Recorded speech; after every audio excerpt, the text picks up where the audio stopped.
नमस्कार मित्रांनो, बघा आज आपण कांद्याचं बी याचीवाली बीज प्रक्रिया करतो आहे. तरी पहिल्यांदा आपण घेऊया सॉइल केअर.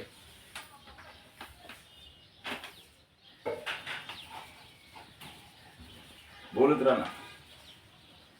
हे बघा आता आपण हे टाकले, हे आहे 1 किलो बी. 1 किलो बियाला आपण 50 ते 60 ग्रॅम आपण सॉइल केअर हे टाकू शकतो. त्यानंतर हे आहे सनगाड. बघा सनगाड आपण घेऊ 1 किलोला 20 ते 25 ग्रॅम. बस काय अडचण नाही.